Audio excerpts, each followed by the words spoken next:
All right, welcome back. We have on my other site, realcopstoriesvideos.com, 355 really neat cop stories. You know, 2 minutes, 5 minutes, 8 minutes, fun stuff. You'll love them. Bikes, narcotics, gangs, all that good stuff. And we have over, again, with 355 of those. And now we're doing questions and answers, and we have over 100 of those. So if you have a question, email me at rsbcopstories@gmail.com. Okay, and I'll answer your questions. And we're answering one now. It's taken a while because it turns out it's a long-lasting question. It's about supervision. They asked me about supervising, so I went through my entire career up until now. I've got about 28 years on now.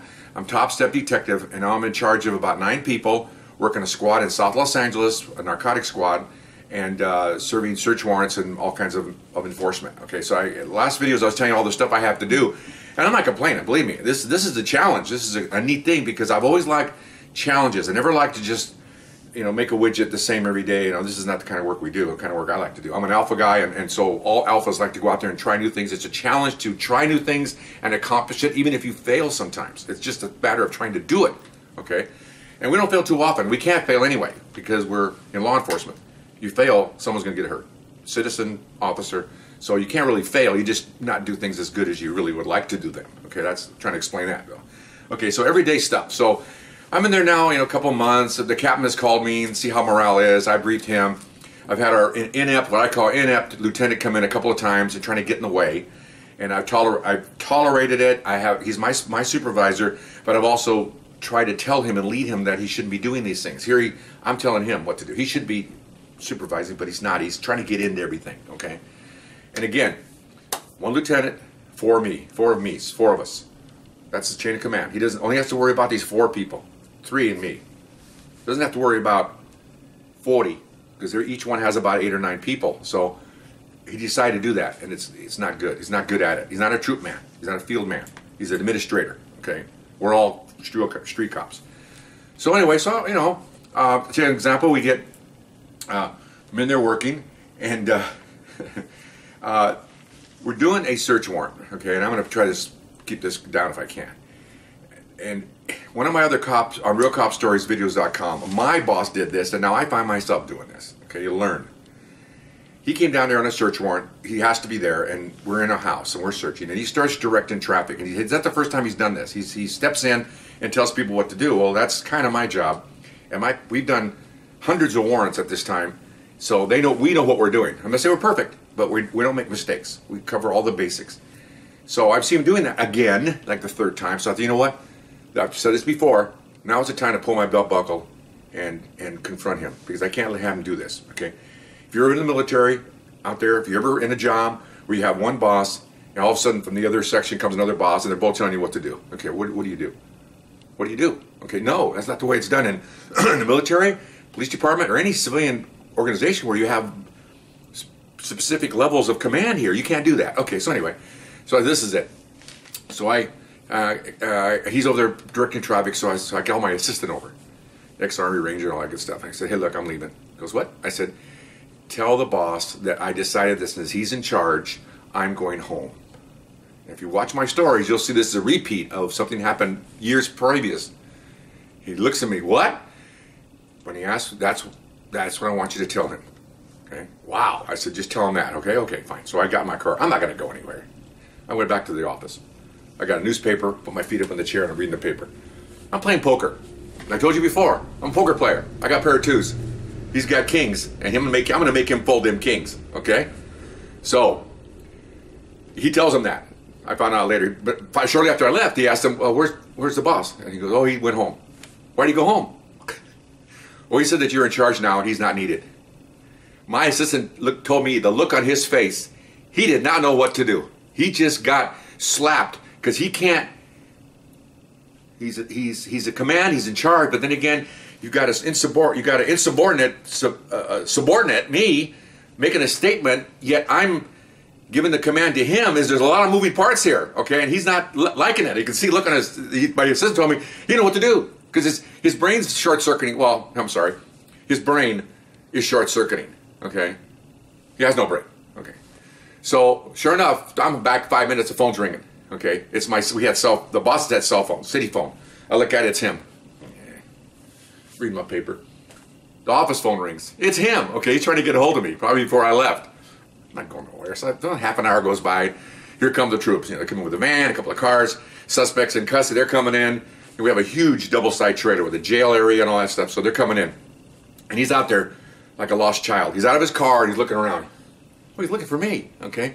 So I put on the show. I get my briefcase. I head out on purpose away from him. He doesn't know where my car's parked.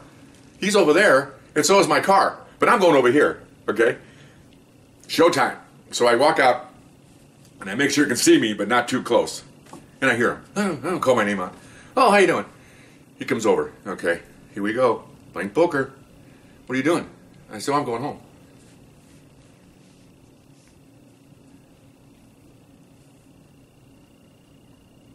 He doesn't know what to do. He doesn't know what to do. He's frozen in time because he's an administrative guy. He doesn't know how to handle people like me, okay? So he goes, well, what's that? Here we go. I said, well, this is not the first time you've decided to take over the squad. So I'm going to let you have it. I'm not needed. So tomorrow I'm calling our boss, the captain, and ask him to reassign me because I'm not needed. You're taking over for the third time, and therefore they pay me a lot of money not to supervise myself. Okay? So that's what I'm going to do.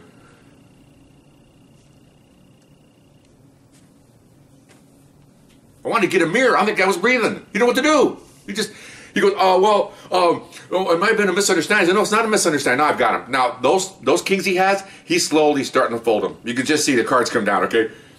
No, it's not a misunderstanding, boss. You're taking over and telling my people what to do, and they're looking at me to ask with their eyes, what do I do? They're looking at you, and they're looking at me. This ain't going to happen. One person's in charge. You want to be in charge? That's fine. I'm not arguing with you. I'm just going to leave. Okay. Well, I might have stepped in a few times. No, I got him. He's already full of the cards. I said, yeah, you did step in too much. I'm sorry, you did. I said, you may do what the other guys, because now I badmouth the other guys because I didn't like them anyway. Those three other guys, they're potted plants. You go over there and tell them you can do whatever you want with them. I don't care. But you told me to fix this squad, and my captain told me to fix this squad, and I fixed it.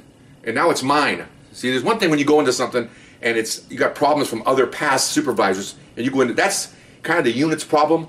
But then when you come in and take over and fix and everything's fine, now you own it. It's mine now. It's not anybody else's. I take full responsibility for everything. I take responsibility for my guys, my women, everything in there. I'm in charge now. They're mine. And so if you're gonna put me in charge, I'm in charge.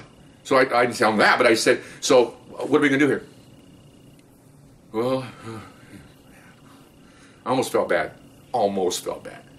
I slapped him real good. I'm sorry. I hate to brag. I'm bragging. I relished in it because of the fact I know he did it to the other guys. So I thought, you know what? This is it. You got the wrong guy here. Got the wrong guy. Okay. So I go, well, here we go now. I said, I appreciate you wanting to come out and you're concerned about my squad and how we do things. That's your job. You should be concerned and watch and learn and see what we're doing. I said, but nuts and bolts is, if you have something you want done, just tell me and I'll get it done. I'm a good soldier. If you tell me to do, I'll do it. But you don't need to cut in because then the guys don't know what to do. And I write their ratings and they're not. Do I go to lieutenant? Do I go to me? What do I do? You don't need that. Oh, okay. Well, all right. Well, I don't think we need to go to the captain on this. Oh man, not only did he throw his cards in, he gave me the pot, man. He just folded. I mean, he folded really bad. I almost lost respect for him. So, yeah, what's that Godfather movie? Right? Remember, act like a man, slap him around. Well, it's just like, bro, if you have a point to say, give me a nice comebacker so we can have a nice discussion about this, okay? Oh, no. He was like, oh, we don't have to go see the captain. I said, well, okay, fine. I said, you know, so-and-so is my classmate. Oh, boy, I told you that before, right? He didn't know that. He just kind of went, he is? Oh, yeah, man, we're academy together. Whew, man, I'm quoting all these movies. I'm a movie buff, you know. What is it, Total Recall? They try to swing Arnold Schwarzenegger, and the guy's in his dream, and he's standing there looking at him, and all of a sudden a bead of sweat rolls down his forehead, and he blows him away. Okay, this guy stood there. You can see the sweat coming down the side of his face. He didn't know what to do. He thought, I'm going to go to the captain. Oh my gosh, you know. So I said no. I said, okay, you know, that's good. Let's just agree to disagree. But I don't appreciate that, and I'm not going to allow it. I'm sorry. You pay me good money to supervise people, and and I'm gonna get this squad's money's worth. He goes, yeah, you know, the captain called us last week and said, you know, he felt you were doing a hell of a job down there. And I said, well, yeah, I am. You told me to fix it. I'm fixing it. You know. And he asked me some really mundane administrative stuff like, did you get this audit done? Oh, he's trying to throw out his, oh my gosh. I'm like, oh, you know, is that all you got? You know, you're bringing a paintball gun to a shotgun shootout? I mean, give me a break here, okay? But anyway, so I just kind of, I didn't smile. I just said, okay, well, that's great, you know. So he said, okay, we're good. Are we good? Are we good? I said, yeah, we're good, you know. Ass. Okay, so he goes, okay, all right, well, keep up the good work, you know, we're doing a great job. Okay, fine, whatever. Okay, don't BS me, okay? I'm the biggest BSer in the world. Okay, see you later. Okay, bye. Bye. He said, bye, you know. So off he goes into the sunset. So I look over the whole time. We had mini blinds on all of our windows. And the whole time I see two of my people peeking out the mini blind. The whole time I'm talking. And of course one of them is my assistant. You know, my assistant, I can see him because he's a dark complected Latino. And I'm a little lighter complected, but you can tell it's him. I knew it's him, so I'm talking away. So of course, as soon as we walk separate, you know, I look over and the blinds are down. They figured it's over, right? Which is true. So I walk in, I go sit at my desk, and everybody's working. I mean, it's nice to watch the game, okay? But they got like 3 bodies, guns, dough. We're in business here. This is not a spectator sport. Everybody's working, you know. Guys running fingerprints, guys running computer checks, you know, all kinds of bodies are being taken out and taken to the jail. A lot of stuff going on here. And this is what we do for a living, okay? So I go in, I'm sitting there at the desk, and I've got stacks of paperwork, so I've got to do stupid things too. So I'm sitting there, because again, like I told you earlier, in my other RealCopStoriesVideos.com, during this administrative part of a search warrant, when we come back and they process, I have nothing to do, because my job is supervise them en route, entry, at the location. Once it's all secure and we're coming back, then the rest is up to my troops to do all the paperwork, book all the bodies. My subordinate will watch and see, make sure everything's okay. Nobody beats the prisoners. We don't do any of that stuff, but that's his job. It's all a level. So I have nothing to do until the very end. At the very end, they'll give me the police report, and I'll read it, and the search warrant, I'll read it. I read already, but I'll make sure everything's jive, everything looks good, and I sign everything off, and then my guy kids, I call them, take the paperwork next door to hand it into the people that are responsible for the paperwork. They come back, and we're done. Okay, so I have nothing to do. So I'm doing my administrative work, and a couple of guys are looking back at me, because they know what's going on. Okay, they're not dumb. These are adults. My subordinate assistant's over here with his stuff working. Then he comes and he goes, hey, can I see you for a second? I said, sure. So we get up and we go back to the little back storage room. He goes, what happened? Okay, so he's all excited. So I told him what I told you, right? He goes, wow. Okay, because remember now, he only has about, let's say only, he has about 18 years on. He's a second level supervisor, one step below me. But he doesn't have enough horsepower to do what I do. I showed you that uniform in the other stories. I have the rocker for like a staff sergeant. I had the hash marks. So you get all that and you get the job responsibility, then you can do a lot more. I call that firing up or springing up. You can do a lot more. And so he just like, oh my gosh. And I said, yeah. I said, you know, sometimes you have to do that. I said, but you got to make sure you got all your ducks in line, because if he challenges you, you got to be able to fall back to the next line. You know, like blah blah blah. Like if he says, well, let's go to the captain. Okay, no problem. I got them all. I got things ready to go. I have things ready to go for him, lined up. Things to say and talk and do. Things for the captain, all lined up. You got to have a backup. You can't bluff without backup. And if you call my bluff, yeah, let's go. I'll call him. Let's go. We're going on right now. It ain't gonna happen, you know, because I knew this guy was lacking in some kind of manly items that are between his legs.